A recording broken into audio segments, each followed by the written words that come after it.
Hi, thank you so much for joining us today at Go DIY Whitewood.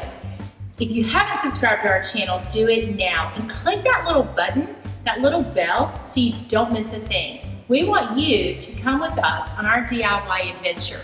We are Whitewood Furniture. We've been crafting solid raw wood furniture for 30 plus years. So we know a thing or two about furniture and we know a ton about real wood.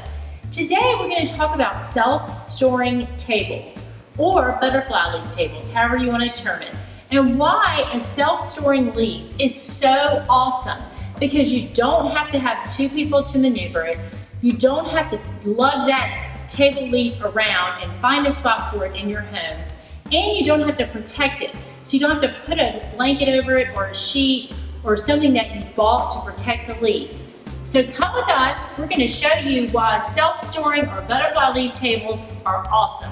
First, let's talk about the glide. If you're considering buying a self-storing leaf table, you want to make sure you get one with metal ball bearing extension glides like we're showing here.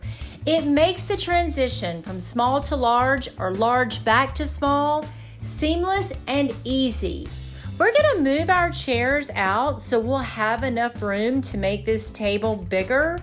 And then we're just going to unclip the little clip underneath the table. There's two of those, so we're going to do that on both sides.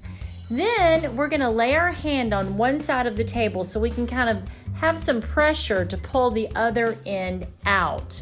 Now we're going to lift out that butterfly piece. There is a skirt on this table, so you'll see that we are extending those skirt pieces as well. And then we're just flipping that top out. Here's where it's important to look at the little pins that are on either the table or the leaf.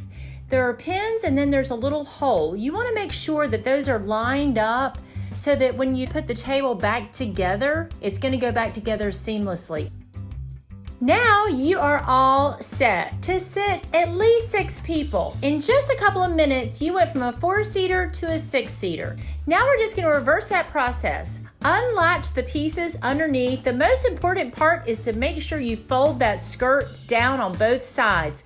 If you don't, the table will not go back together. Thank you so much for watching today. Don't forget to subscribe and click that little bell and don't miss a thing.